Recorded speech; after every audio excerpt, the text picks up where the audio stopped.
In this video, we're going to be going over reparative EQing and creative EQing. They're both basically one and the same, but it goes back to 90% of the time production is reduction, but sometimes you boost things.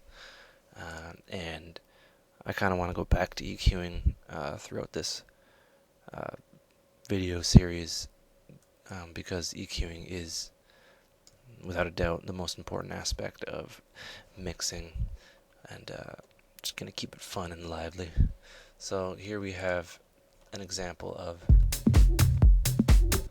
uh, reparative EQing. So we're going to listen to this.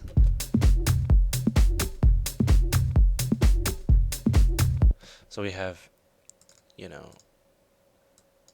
sounds a bit muddy to me.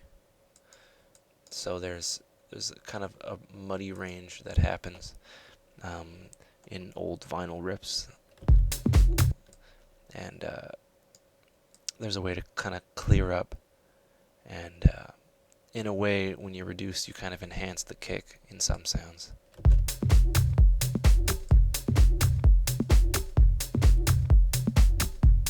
You can kind of comb through it and you can see the effect, or hear the effect.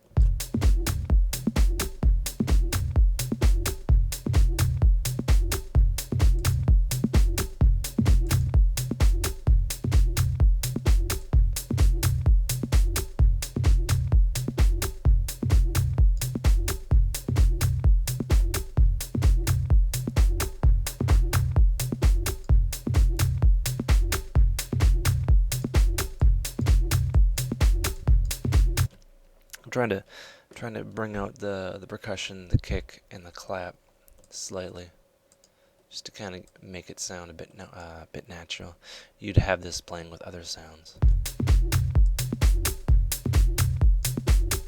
And this would be an example of at this part it'd be creative EQing. You kind of solved the problem, more or less. You'll be changing it later throughout your mixing process, but you've solved the problem, and now you solve the problem in terms of the muddiness. You'll hear it, but then you want to kind of bring out the higher end to make it sound more crisper or hotter or whatever.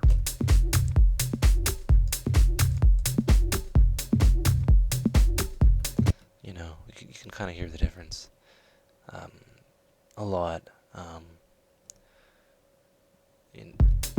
This sounds kind of below standard of a sound or a loop I would use, and I would have to repair it using a squiggly line kind of curve to kind of massage out and sculpt and bring it out creatively.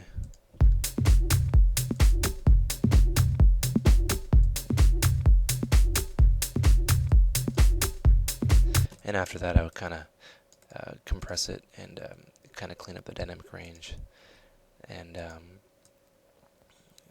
go into the transients and see what's going on. But that's one example. I'll just A-B it really quickly.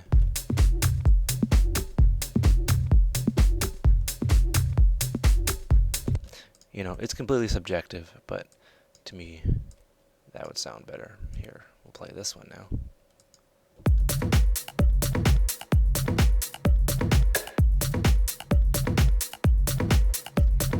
Very techy, has a nice groove. This is by itself really good, but we're gonna go in and I'm gonna use an example of creative EQing. I'm gonna add, or maybe take away. You never know.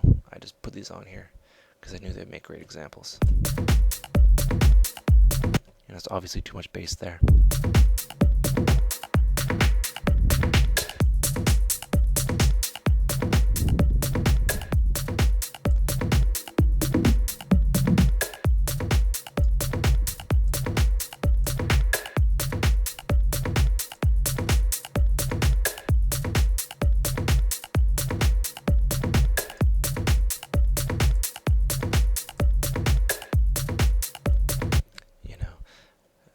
Usually you're only doing like a decibel or a decibel of reduction. You're using a very wide narrowed strip, not a thin one.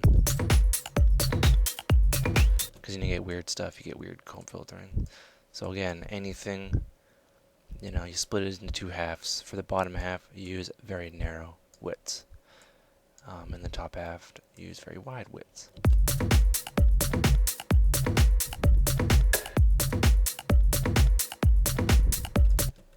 And every sound has a heart, and you don't want to take that away. I'll show you what the heart of this would be. That would be the heart. You're taking away the oomph of the kick. So you kind of move it above there, and when you move this above here, you give it a lot of headroom.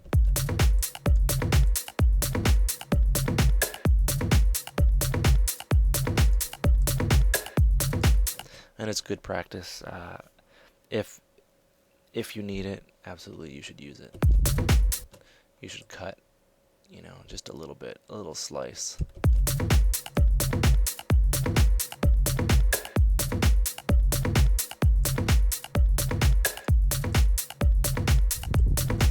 That would give room for your bass or your other sounds. And yeah, you could, really add some high end in an interesting way.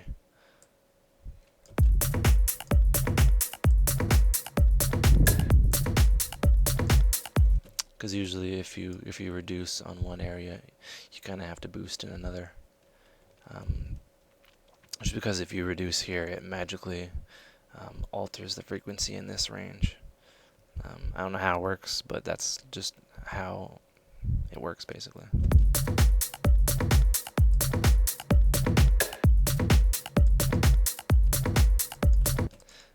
Yeah.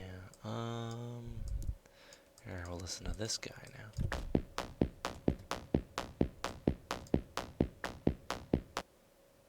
Oh, sorry, my hard drive. I have this on another hard drive. I didn't load it to RAM. Sorry.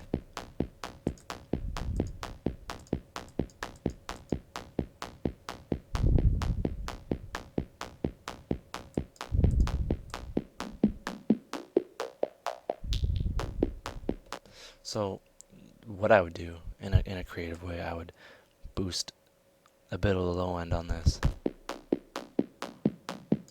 because by itself it just sounds kind of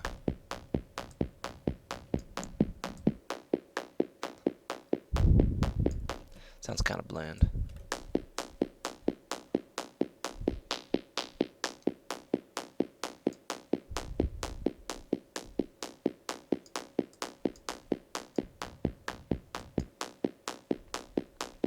And leaving this part, I would give room for your kick and your bass to kind of go together, but this would be a nice kind of percussion-y bit.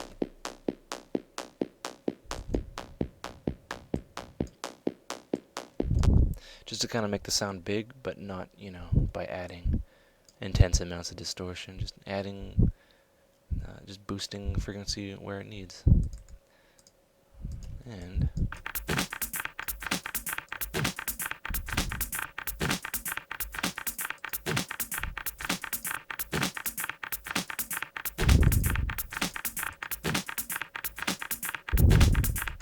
so what we're going to do is we're going to kind of repair. We're going to take out the low end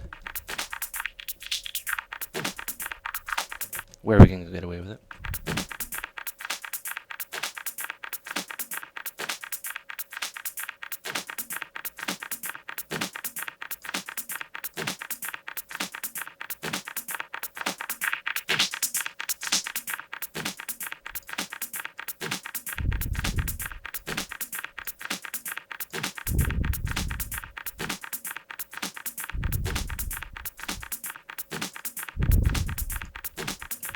We're going to add another band.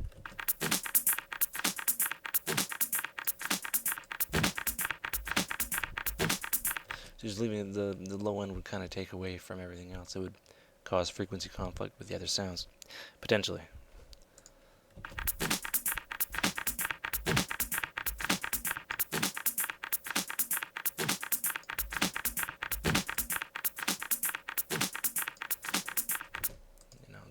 The high end would be a little too hot, so I would take out the bottom, like so. Or take out the top. When I say take out the bottom, I don't know.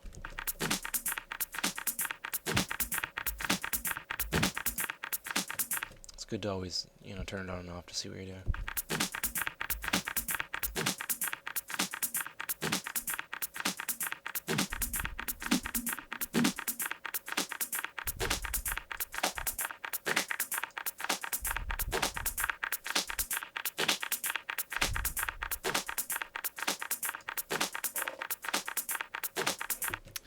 Yeah, that's could be a good or a bad example, but cross that road when we get to it. Now we have a kick.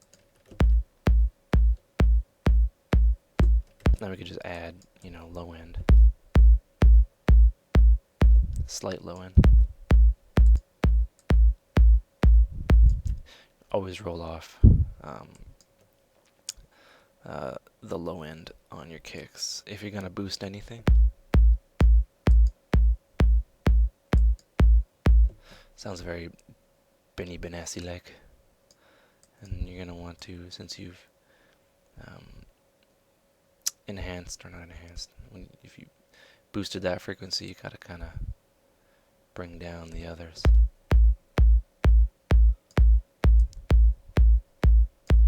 It's all compensation.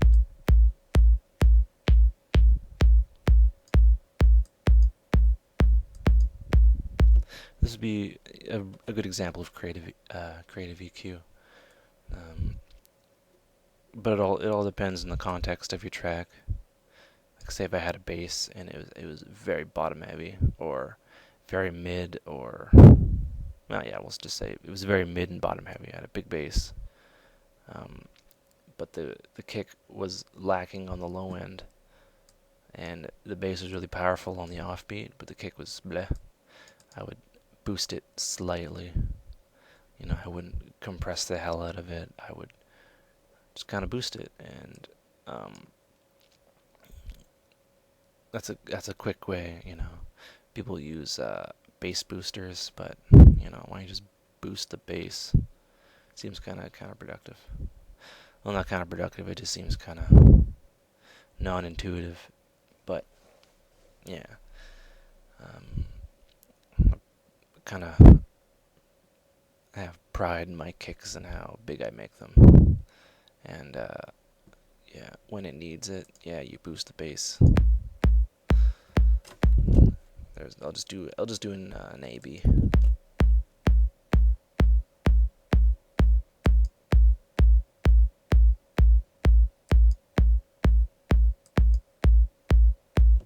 What would sound better in your car? And that would be my example for reparative EQ and creative EQ in contrast.